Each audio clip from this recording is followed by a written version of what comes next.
आज हमारे बीच में ऐसी शख्सियत जिन्होंने कर्मचारी के लिए अनेकों लड़ाइयाँ लड़ी हैं, तो इस बात से आप सभी मध्य प्रदेश के चतुर्श्रेणी कर्मचारी वाकिफ हैं। साथियों, मध्य प्रदेश में एक बहुत ही विषम परिस्थिति निर्मित हो गई है चतुर्श्रेणी कर्मचारियों के पदोन्नति को लेकर। आज हम उस विषय में माननीय महेंद्र शर्मा जी हमारे बीच में उपस्थित हैं, उनसे हम सीधी बात करेंगे और कुछ कड़वे सत्य सरकार के जानेंगे और जो पदोन्नति को लेकर कर्मचारियों के बीच में एक भ्रांतियां उत्पन्न हो गई हैं, उसको लेकर भी हम उनसे एक स्पष्ट रूप से ये समझेंगे कि आने वाले समय में पदोन्नति को लेकर हमारे तरफ से क्या प्रयास होंगे, हमारा जो आंदोलन की तरफ जाएंगे या हम सरकार से चर्चा करेंगे। इन सभी पहलुओं पर हम माननीय महेंद्र शर्मा जी से जानना चाहते हैं कि माननीय शर्मा जी, आज की स्थिति में जो पूरे प्रदेश में चतुर्श्रेणी कर्मचारियों के सामने पदोन्नति को लेकर एक भ्रांति उत्पन्न हो गई है, इस पर आप क्या कार्रवाई संगठनात्मक करना चाह रहे हैं? मैं बताना चाहूँगा कि ये पदोन्नति का आदेश निकलने के बाद जब ये पता चला कि सीपीसीटी अनिवार्यता कर दी गई है, तो हमने तत्काल 19 जुलाई को माननीय रमेश चंद्र शर्मा जी, कर्मचारी कल्याण समिति के अध्यक्ष, जिनको सरकार ने कर्मचारियों को निराकरण के लिए उनका मंत्रालय मध्य प्रदेश शासन में उनका पदस्थ किया है, उन्होंने मुख्य सचिव महोदय को भी पत्र लिखा है कि भाई चतुर्श्रेणी कर्मचारियों की सीपीसीटी अनिवार्यता समाप्त की जाए, जिनकी 40 वर्ष से ऊपर उम्र है उनको टाइपिंग या सीपीसीटी से मुक्त किया जाए। आज की जो स्थिति हमारे सामने निर्मित हो गई है, 2014 के बाद से जो पदोन्नति से वंचित कर्मचारी हैं, जो लगभग 40 से 45 वर्ष की आयु पूर्ण कर चुके हैं, उनके सामने जो अभी सरकार ने के जो नुमाइंदे थे, उन्होंने लगातार पदोन्नतियां कर दी और आज की स्थिति में उन कर्मचारियों को रिबेट किया जा रहा है। तो हमारे तरफ से क्या पहल रहेगी कि उन कर्मचारियों को जो एक अपमानित महसूस होने की आज स्थिति निर्मित हो गई है, तो हमारे तरफ से क्या सकारात्मक पहल होगी? इसके लिए मैं जब हमने उस पत्र को पढ़ा तो 22 तारीख को मैं सामान्य प्रशासन विभाग के जो अपर सचिव अजय कटेसरिया साहब हैं, उनसे हमने मुलाकात की कि भाई इस तरीके से जो आदेश आपके द्वारा किए जा रहे हैं ये गलत है। हालांकि उन्होंने ये कहा कि नहीं, मैं तो सीपीसीटी का अनिवार्यता रखूँगा। अब हमारे पास रास्ता बचा है कि मैं माननीय मुख्यमंत्री, माननीय मुख्य सचिव जी से इसके बारे में चर्चा करेंगे और हमारी मांग रहेगी उनसे, मांग है कि आप चतुर्श्रेणी कर्मचारियों की पदोन्नति पर शिथिलता करें। जो आपकी चर्चा प्रशासनिक अधिकारियों से हुई, तो उनका आगे का रवैया आपके वो बातचीत से समझ में आया होगा कि वो क्या हमारे फेवर में पहल करना चाहते हैं या नहीं? अधिकारी स्तर से जो जीएडी के जिम्मेदार अधिकारियों से बात की गई, वो तो बिल्कुल पदोन्नति में सीपीसीटी की अनिवार्यता को समाप्त करने के मूड में नहीं है।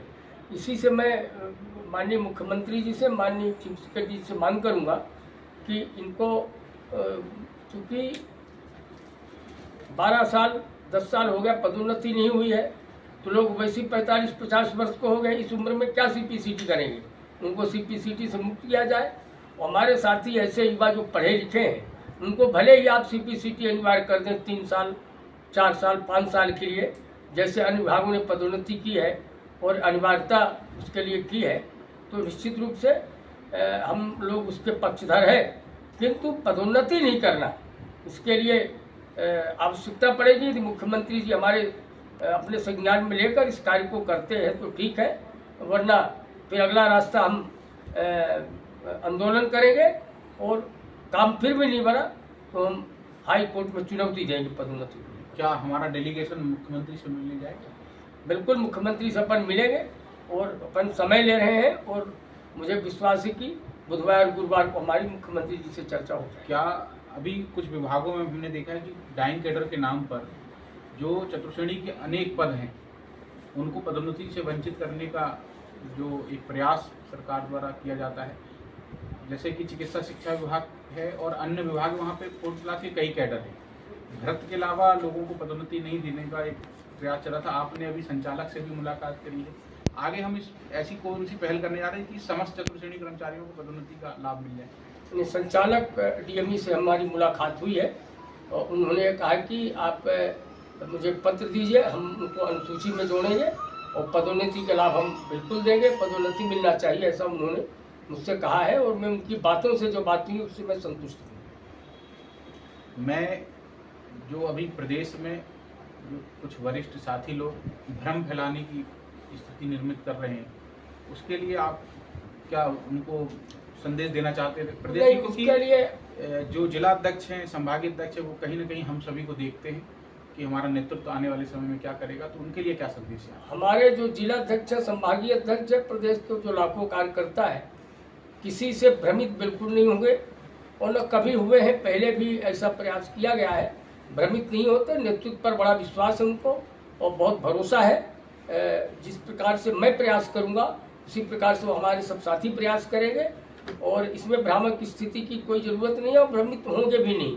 उनको निश्चित रूप से उनको मालूम है कि प्रांताध्यक्ष हमारे, उनकी पूरी टीम, हम लोग भी मिल करके इसकी लड़ाई लड़ेंगे, अंजाम तक पहुंचने का पूरा प्रयास। एक वर्ग और है जो प्रदेश के कार्यालयों में लगभग 20 से 25 साल से सेवाएं दे रहा है, कार्यभारित का, और वो भी जब पदोन्नति की बात आई तो उन्होंने भी मुखरता से ये बात कही है कि या तो हमको नियमित स्थापना में विलय किया जाए या हमको पदोन्नति का लाभ दिया जाए। तो उनके लिए भी क्या हमारे संगठन में कुछ आकस्मिक कार्यभारी सेवा के कर्मचारियों को, चूँकि हमारी मांग थी, तीन चार चीज़ों की मांग थी कि इनको नियमित सेवा में सम्मिलित किया जाए, इनको समयमान वेतनमान दिया जाए और अनुकंपा नियुक्ति का प्रावधान किया जाए।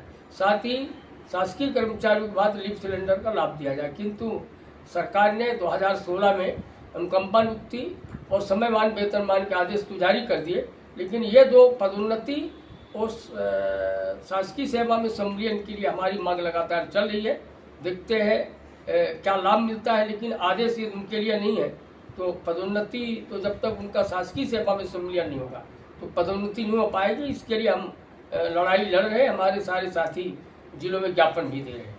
अभी आप सशक्त संगठन संकल्प अभियान के तहत जिलों के दौरे कर रहे हैं। जिलों के दौरे में मैंने भी देखा आपके साथ में कि जो स्थायी कर्मी है उनको कई जगह नियमितीकरण का लाभ नहीं मिला और वो लगातार सोशल मीडिया के माध्यम से मैंने देखा हूँ कि आप लोग सोशल मीडिया में भी 7वें वेतनमान और नियमितीकरण के लिए बात लिखते हैं। आज मैं आप ही की बात पूछना चाहता हूँ कि स्थायी कर्मियों का जो नियमितीकरण कई जिलों में रह गया है और उनको जो 7वें वेतनमान की एक भ्रांतियाँ भी हैं कि 7वें वेतनमान के लिए हमारे तरफ से क्या प्रयास हो रहा है।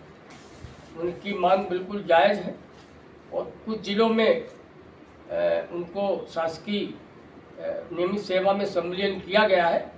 क्योंकि क्या है कि जहाँ अधिकारी अच्छे हैं, जिनमें मानवता है, जो बात को समझते हैं, नियमों को समझते हैं, उन्होंने उसका लाभ दिया है। कुछ विभागों में नहीं हो पाया है और 7वां वेतनमान नहीं मिला है। हमारा लगातार इसके लिए संघर्ष जारी है और निश्चित हम लोग जो प्रयास कर रहे हैं लघु वेतन कर्मचारी संघ द्वारा उनको 7वां वेतनमान मिलेगा और सम्मिलन की कार्यवाही भी उनको, जो कुछ लोग न्यायालय गए हुए हैं तो न्यायालय के उससे मिल रहा है, कुछ लोग न्यायालय का उदाहरण देकर उसका लाभ कुछ अधिकारी दे रहे हैं। हमारा प्रयास है और सभी अधिकारियों से अपील है कि सभी लोग स्थायी कर्मियों के जायज जो उनकी मांग है उसका लाभ दें।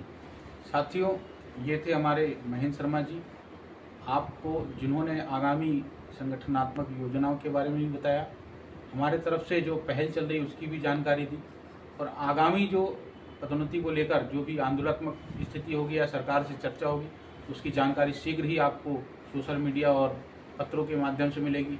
मैं आपका अजय कुमार दुबे, प्रदेश महामंत्री, नमस्कार। अध्यक्ष मध्य प्रदेश लघु वेतन कर्मचारी, नमस्कार।